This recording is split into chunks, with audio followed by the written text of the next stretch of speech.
তাহলে আমি জানি, কিন্তু তা সকলের কাছে নয়। Who are you? আরে আমার নাম আছে মাসুদ ইব্রাহিম, দুবাই का मशहूर बिजनेसमैन।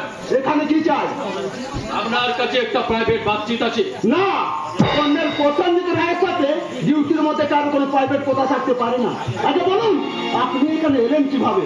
আরে সব জানতে পারবেন, সব জানতে পারবেন, লেকিন বলুন তো, আর সার্ভিসের আপনি সেনা ছাউনির কাছে এলেন? कर्नल राय, हम दुबई का मशहूर बिजनेसमैन और আমি थोड़ा आर्म्स का बिजनेस করিয়ে থাকি, इसलिए আপনার মদত বহুত জরুরি আছে। কিভাবে? একটা ছোট্ট কাম, আজ কাম সাকসেসফুল করতে পারলে আপনি পাবেন আনলিমিটেড ফরেন মানি। কি চাই? ওই বিদেশি হানাদার শত্রু ভারতের সীমান্তে ঘাঁটি গাড়তে চাইছে। What? কি বললেন? ইয়েস মিস্টার রয়, আর আপনি ইচ্ছা করলে আমার প্রস্তাবে রাজি হয়ে নিজের ভাগ্য ফেরাতে পারবেন। সাহস থেকে আমি অবাক হয়ে যাচ্ছি। আরে শুধু সাহস নয়, শুধু সাহস নয়, আরে স্বার্থ বি আছে। স্বার্থ? ইয়েস মিস্টার রয়, ওই বিদেশি হানাদার শত্রু ভারতের সীমান্তে ঘাঁটি গাড়লে আমাদের অস্ত্র বিক্রির বাজার খুলে যাবে, বহুত মুনাফা হবে। এই মুহূর্তে আপনি এখান থেকে চলে যান, আর জেনে যান, ঘুষ দিয়ে ভারতীয় সেনাবাহিনীর মনস্তত্ব কেনা যায় না। আমাদের মন বল সত্যি কঠিন পাথরের মতো, তবু ভারত মাতার সম্মান তোমাদের মতো বেঈমানের কাছে বিক্রি করবে না। আমার কথা মতো কাজ না করলে আপনার বিবি আর বাচ্চা গায়েব হয়ে যেতে পারে। আমাদের ভয় দেখিয়ে কাজ আদায় করতে পারবেন না, কারণ বউ বাচ্চা চেয়ে দেশ আগে, মা আগে। सोचिए, अच्छा से सोचिए कर्नल, नहीं तो बहुत पछताएगा। যন্ত্রগ্রামী দ্বিতীয়বার ও কথা উচ্চারণ করলে কুকুরের মতো গুলি করে মারবো। Get out! I say get out! Colonel, আপনাকে দিতে भी হবে और নিতে भी হবে। सिर्फ একটা ফোন লাগাएगा दुबई, बस। ব্যাটালিয়ন নাম্বার 3, এই বিশ্বাসঘাতক গুপ্তচরকে অ্যারেস্ট করে সেনা ছাউনিতে নিয়ে চলো। Go ahead! कोई नहीं है कर्नल, कोई नहीं है। আপনার ওই সেনা ছাউনির পাশে যারা AK-47 নিয়ে দাঁড়িয়ে আছে, তারা সব আমার ভাড়া করালো, আর আমি এখান থেকে না যাওয়া পর্যন্ত কেউ এখানে আসতে পারবে না।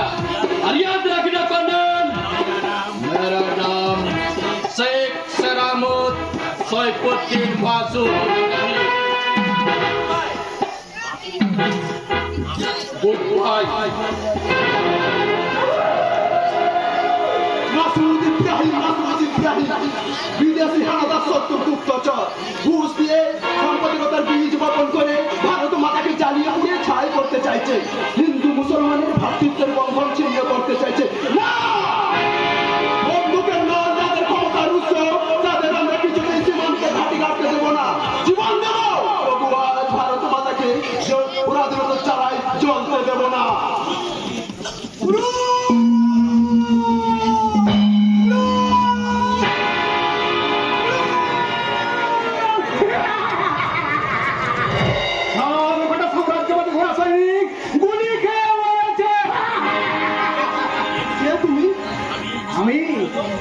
আমি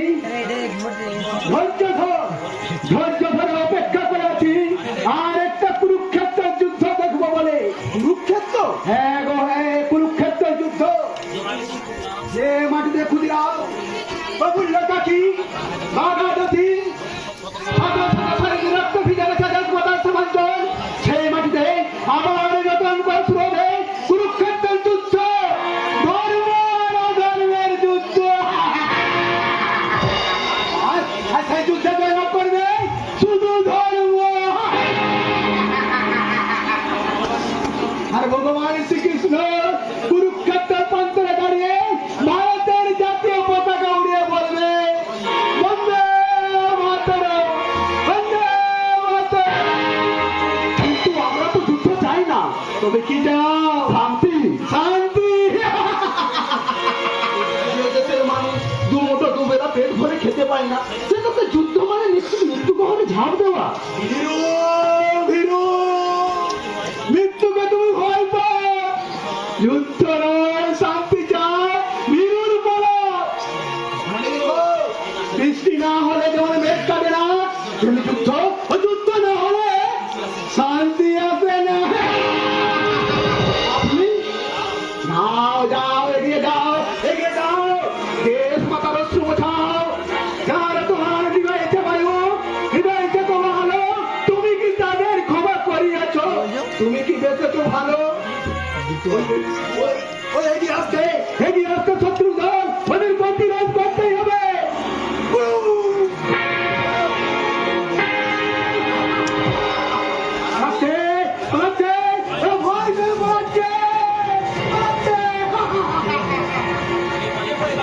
কে বলে তুমি পাগল? তুমি তো পাগল নও। এই আসন্ন কুরুক্ষেত্রের বিষণ্ণ সৈনিক, ধর্মের বার্তা দাও, এই মর্তের মুখানেরও তোমাকে জানাই শতকোটি প্রণাম। মেরা মন